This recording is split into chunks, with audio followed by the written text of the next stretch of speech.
Bem-vindo a mais um episódio do Grace Talks. Antes de você começar, pega o seu café, senta com a gente, curte, compartilha, ativa as notificações e espalhe a mensagem do Evangelho compartilhando esse vídeo se você tiver coragem. Não é mesmo? Então tá bom, vamos lá.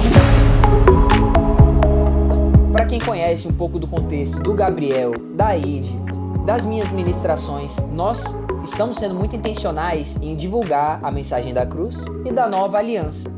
E muita gente chega até nós e pergunta bem assim, tá bom, mas o que é a nova aliança? E aí muitas pessoas falam, não, é o Novo Testamento, é o novo pacto que Deus tem com o seu povo. E aí o povo, tá bom, mas qual é a diferença da nova aliança, do novo pacto, com o velho pacto? Qual é a diferença da lei e da graça? E isso é uma dúvida muito pertinente, é uma questão que todo cristão ou já se perguntou, se você nunca se perguntou, você deve estar se perguntando agora, porque existe uma maneira que Deus tratava com o povo na antiga aliança e existe uma maneira que Deus trata com o seu povo hoje. E existe até uma diferença de quem era povo antes e quem é povo de Deus hoje. Então, assim, a mensagem da nossa vida ela é permeada da nova aliança. Para isso, para sanar essas dúvidas, para fechar essas questões, Pastor Gabriel vai ajudar a gente. Então vamos começar pelo seguinte, Gabriel. Vamos lá. Conta pra gente o que é a antiga aliança, tá bom? Dá uma pincelada em como ela funcionava pra gente poder chegar na nova. Então vamos lá. Tem que entender o seguinte, a Bíblia é dividida em duas grandes partes. Quando você pega a sua Bíblia, ela é dividida em Antiga Aliança e Nova Aliança. Então a Antiga Aliança é tida antes da vinda de Jesus. Nova Aliança começa a ser narrada a partir do momento que Jesus veio. Então, se você pegar a Nova Aliança, começa com Mateus, que vai mostrar ali o nascimento de Jesus e o início desse novo tempo, né? Então, qual é a base da Antiga Aliança? Por mais que a Antiga Aliança pareça que é um bloco inteiro, Gênesis, Êxodo, Levítico, Números, Deuteronômio, são os primeiros 5 livros ali que vão trazer a base do que está em toda a Antiga Aliança. E o ponto central é a lei que foi dada por Deus a Moisés no Monte Sinai. Então, até Moisés não se tinha lei. A lei ela é o guia dessa antiga aliança. A lei é o que vai parametrizar tudo o que acontece. Ele é o parâmetro. Então é o seguinte, o que é a lei? Então a gente precisa entender que até então Deus se relacionava com pessoas e ali fazendo o caminho disso tudo acontecer, Deus vai, chama Adão, Eva, depois sai, depois encontra seu filho Sete, depois encontra Enoque, até que ele encontra Abraão. Abraão é chamado, sai da sua terra, da sua parentela, depois de Abraão vem Isaac, depois de Isaac, Jacó, José. Depois de José, então, começa ali as 12 tribos de Israel e Deus chama um povo. O povo é levado cativo, do cativeiro Deus chama através de um homem chamado Moisés. Quando Deus chama o povo, Deus queria que esse povo fosse seu representante aqui nessa terra. Queria que o povo fosse a extensão de quem ele é, que revelasse o coração dele. Só que o povo não entende isso. Então Deus fala assim, olha, Moisés, sobe no monte, porque agora que eu tirei eles do Egito, eu vou mostrar para eles quem eu sou e eu quero que eles estejam comigo. E o povo falou, não precisa. Pede para Deus falar o que Ele quer e nós vamos seguir. Então, muitos estudos mostram que foi até com um pouco de petulância, de soberba, assim, não, o que Deus falar a gente cumpre é isso. A gente não quer, eles tiveram medo desse racionamento. Então Deus dá a lei. O que era a lei? A lei era um código moral e direcionador de tudo que deveria ser feito. A lei é perfeita e santa porque veio do coração de Deus. Mas tem um problema gravíssimo com a lei. A lei foi dada a um povo caído. A um povo que quando sai do Egito tem ideia de outros deuses, do que fazer, e a primeira coisa que faz quando Moisés demora no monte é construir um bezerro, um outro ponto de adoração. Então, o coração dele já estava distante. Então, o que a lei vai fazer?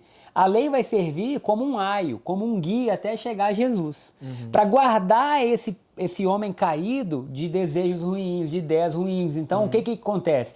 Se você não sabe o que é a vida, não mate, não roube, não furte, não adultere, sabe? É direcionamento para um homem caído, para um homem distante de Deus. A lei é ruim de jeito nenhum. Paulo vai dizer a lei é boa, é santa. O problema é que algo santo foi dado a um homem caído. E o homem não tem condição de manter aquilo. De forma que mesmo tendo a lei, o homem continua necessitando de um Salvador. Se a lei resolvesse o problema da humanidade, se seguir os 10 mandamentos e as 613 outras ordenanças que existem nos trouxessem vida, nós não necessitaríamos de um Salvador. A gente viraria judeu, seguiria aquilo ali. Todo mundo aderia ao judaísmo, ficava bem com Deus. Teríamos acesso de novo ao jardim, ao paraíso. Mas a gente sabe que não aconteceu isso.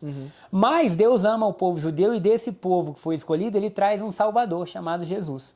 A morte e ressurreição de Jesus cumpre toda a lei e inaugura um novo tempo, onde agora nós não temos mais essa lei, mas temos a unção do Espírito Santo que nos direciona. Então, o que é a lei? A lei foi esse código moral escrito por Deus em pedras que direcionava o ser humano. Por que a lei hoje não tem mais validade na vida do cristão? Vou deixar você falar um pouco, porque senão eu vou...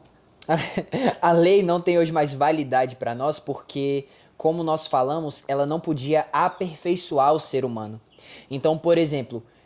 a lei, ela podia dizer pra você bem assim, não mate, e a lei falava, né, de Deus pro seu povo, olha, você não vai matar, mas ela era incapaz de tirar do seu coração o desejo de matar. A lei podia virar pra você e falar bem assim, olha, não adultere, não peque, não cobice a mulher do seu próximo, mas ela não ia tirar o seu desejo pela mulher do próximo.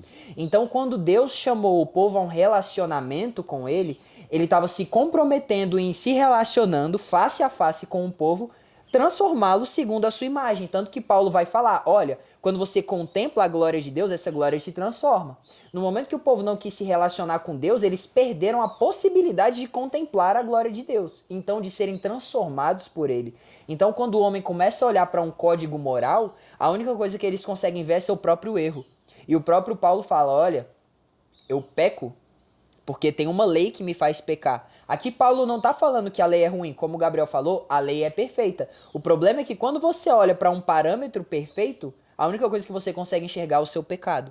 E enxergando o seu pecado, você não consegue se aperfeiçoar. Então, qual foi a pergunta que tu fez, Gabriel? Por que a lei não está mais validada? Por que a lei não está mais validada? Porque Deus, o propósito de Deus não era ter um povo simplesmente obediente, mas um povo transformado. Um povo que é segundo a sua imagem, igual ele criou o homem para ser. Isso. E é importante a gente pensar assim, o fato da gente não estar mais debaixo da lei, e aí, se você acha que está debaixo da lei ainda, eu quero te aconselhar você estudar a Nova Aliança. E aí estudar os livros, as cartas de Paulo e tudo que aconteceu, porque você vai ver ali que houve uma saída, você não está mais debaixo da lei, você está debaixo da graça, há uma mudança. Agora, a lei então é ruim? Ou a lei não deve ser mais vivenciada? Paulo fala o seguinte, agora nós que estamos em Cristo, pelo mover do Espírito Santo, temos acesso ao justo preceito da lei.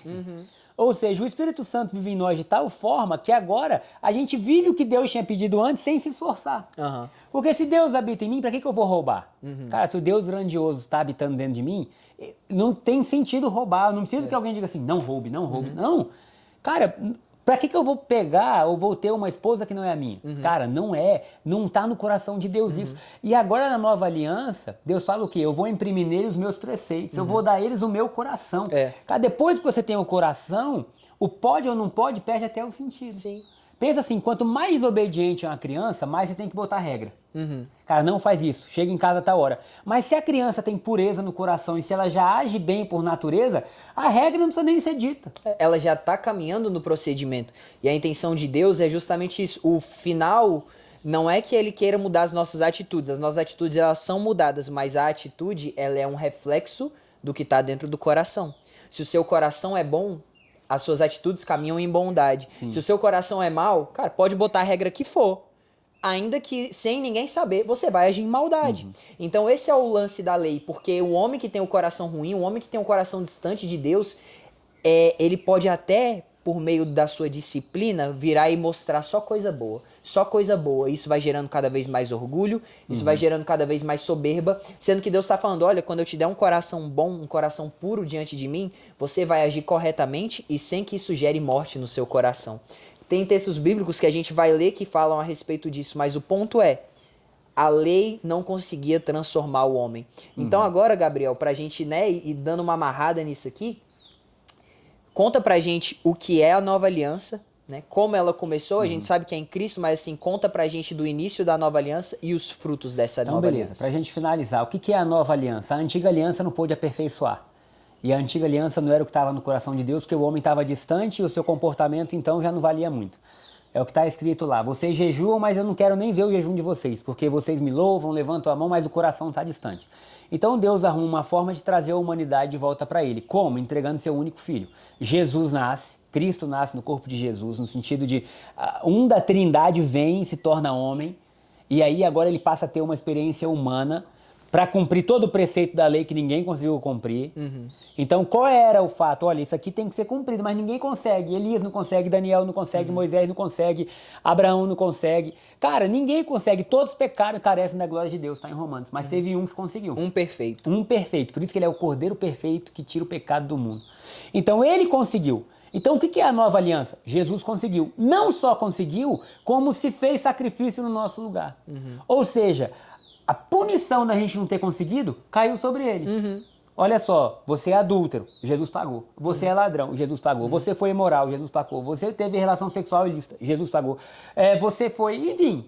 Não só o mau procedimento estava morrendo em Cristo, como a natureza de justiça dele, que nós não merecíamos, agora está vindo sobre a gente. E é interessante falar assim, não só o mau procedimento, como o bom. A árvore do conhecimento não era do mal, era do bem e do mal. Até o nosso conhecimento longe de Deus mata. Então, até as boas ações. Até as boas ações matam. Então, a gente tem que entender, Jesus naquela cruz, ele carregou tudo. De braços abertos, ele abraçou o mundo. Ele abraçou a humanidade, a sua existência, no seu pior e no seu melhor. E ali foi encerrado um ciclo. Qual ciclo? O ciclo do pagamento do pecado. Por isso que a última frase dele foi o quê? Está consumado. Ou seja, tetelestai. Encerrou um ciclo, começa uma nova era. Qual era a nova aliança? Agora Deus se relaciona conosco não na base do que o Lucas fez, do que o Gabriel fez, mas do que Jesus fez. Então é por isso que o cristão se aproxima por fé. Fé no quê? Fé na obra de Jesus. Então onde a gente entra nisso? Na cruz foi feita uma aliança, uma nova aliança entre o Pai e o Filho. Eterna, inquebrável, maravilhosa. Indissolúvel. Onde que eu entro? Cara, eu entro me alimentando dessa nova aliança. É por isso que a Bíblia fala que hoje nós estamos vestidos de Cristo, nós somos o bom perfume de Cristo. Quais são os frutos disso? O fruto é paz, a justiça, a alegria, a domínio próprio, a temperança. Tudo aquilo que não pode ser produzido agora é produzido de maneira natural. E dentro, né? Antes, na Antiga Aliança, você podia ver uma pessoa que ela parece dominar seus instintos, mas o instinto domina sobre ela. Hoje não, hoje você tem pessoas que através do Espírito dominam, têm domínio próprio. Alegria. A gente só tem alegria plena em Cristo. Então antes, quando você não tinha Cristo, você podia ter um lapso de alegria, mas plenitude de Deus não estava dentro, porque Deus estava fora, Deus estava longe. Se a gente pegar, por exemplo, vou trazer alguns textos para a gente dar base para o que a gente está falando. Ezequiel 36, o profeta Ezequiel recebe uma profecia sobre como ia ser a nova aliança, como ia ser no momento que nós recebêssemos o Espírito. E a Bíblia diz, então aspergirei água pura sobre vocês, e então vocês ficarão purificados de todas as suas imundícias e de todos os seus ídolos. Então Deus está falando, olha, tem uma água que eu vou derramar sobre vocês, que essa água de fato purifica. Ela não limpa só o que é exterior, ela limpa o interior. Dar-vos-ei coração novo, e porei dentro de vocês um espírito novo. Tirarei o coração de pedra e vos darei um coração de carne. Uma simbologia importante, né, pra gente pensar é que pedra é um símbolo da lei. Então Deus aqui não está falando simplesmente de você não ter um coração duro. Sim, também, ele vai tirar um coração duro, mas um coração legalista e vai te dar um coração sensível. Porei dentro de vocês o meu espírito, então farei com que andeis nos meus estatutos e guardem os meus juízos. Então, olha só, Deus ele não tem interesse em tirar o estatuto dele. Deus não tem interesse em tirar o juízo, assim, aquilo que Deus ama, ele ama. Não é que assim, agora vocês estão na graça, vocês vão ver o que vocês quiserem. Faz o que vocês quiserem, faz besteira. Agora o Espírito Santo está em nós para nos capacitar a viver a vida que Deus quer que a gente viva. Justamente. Então, olha só, o juízo de Deus, ele não tá, a justiça de Deus, ela não está impressa. Não faça e não faça. Tá dentro de nós quando você tá lá na sua faculdade te dizendo, olha, vai por esse caminho. Quando você tá na sua igreja, ela tá dizendo, olha, faça isso, vai por aqui, plante nesse terreno, sabe? Porque a justiça agora não é algo que tá fora, mas algo que tá dentro e guiando os nossos passos. E quando a gente fala da lei, muitas pessoas falam bem assim, não, tá bom, mas vocês estão falando aí de graça, de graça, de graça, mas eu vou proceder corretamente diante de Deus e ele vai aceitar isso. E ele vai gostar disso. E a Bíblia, na verdade, está falando o seguinte, olha, Deus só tem como se agradar do que está em Cristo.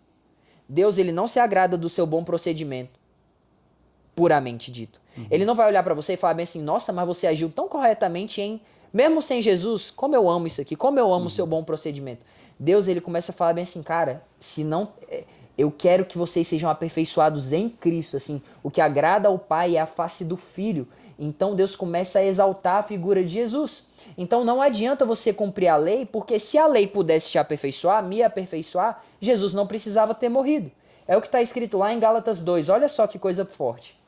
Versículo 16 diz, sabendo, contudo, que o homem não é justificado pelas obras da lei, e sim mediante a fé em Cristo Jesus. Também temos crido em Cristo Jesus para que fôssemos justificados pela fé e não por obras da lei. Porque por obras ninguém será justificado. E olha só a parte que mais me pega, o que está escrito nos versículos 20 e 21. Logo, já não sou eu quem vive, mas Cristo vive em mim. Então, na antiga aliança, você poderia muito bem viver a sua vida seguindo certos preceitos, mas era o Gabriel que estava vivendo. E era o Gabriel que merecia ser julgado pelas suas atitudes. Agora, quando você tem fé em Cristo, quando Deus olha para o Gabriel, é o que a gente falou, ele enxerga a Cristo. Porque quem está vivendo não é mais o Gabriel, mas Cristo vivendo no Gabriel. Quando Deus olha para mim, ele não está enxergando o Lucas e o Lucas com o que ele pode fazer, mas ele está vendo Cristo vivendo no Lucas. Não anulo, então, a graça de Deus. Porque se a justiça vem mediante a lei... Cristo morreu em vão. Cristo morreu em vão. Em outras traduções, Cristo morreu inutilmente. Então, gente, para pensar. Deus é um pai amoroso. Deus ama Jesus? Muito. Certamente. Deus, ele tem zelo por Jesus? Sim. Pensa que pai que ama o seu filho gostaria de matar, de ver, entregar o seu filho em sacrifício. Cara, nenhum pai gostaria, teria prazer em fazer isso. Se tivesse qualquer outra coisa debaixo do sol que pudesse dar vida para o homem, ao invés da morte de Jesus, eu acredito que Deus teria optado por essa coisa. Porque um pai amoroso, um pai bondoso, ele não tem interesse em que o seu filho sofra e padeça. Mas Deus, sabendo da nossa necessidade de, primeiro, alguém cumprir toda a justiça, cumprir toda a lei e depois disponibilizar um novo caminho para nós, ele sabia que isso seria cumprido em Jesus. Se Deus quisesse simplesmente que a gente cumprisse a lei e virasse judeu, assim ele teria feito. Se Deus quisesse somente dar um código moral que você vá para uma igreja e pague o dízimo, ele teria dito isso. Mas ele disse o quê? Vou entregar o meu filho em amor a vocês, para que todo aquele que nele crê não pereça, mas tenha vida eterna. Então, por meio da fé, nós adentramos nessa nova aliança. Se tivesse qualquer coisa que comprasse salvação, Deus teria dado. Mas ele deu Jesus. E ele está abrindo um caminho através de fé para que você agora esteja em Cristo. E Cristo em você, através da obra do Espírito Santo. Amém. É isso. É isso. Isso é poderoso. Bom demais. Se você vive até hoje numa mentalidade ou num procedimento da antiga aliança, existe um convite para você. Abra mão, cara, do que você pode construir com a força do seu braço, porque todos os homens, de Adão até Jesus, tentaram construir algo com a força do braço e não chegaram muito longe. Mas em Cristo nós encontramos verdadeiro descanso. O autor de Hebreus ele vai falar bem assim: se esforce então para entrar no descanso. Amém. Eu tô descansando. Eu também. É isso. Na nova aliança, descanso é natural. É. Bom demais! Esse foi mais um episódio do Grace Talks. Se você ainda não curtiu, compartilhou, Curte, assinou, compartilha. cara, dá esse mole não e tamo junto. Até a próxima.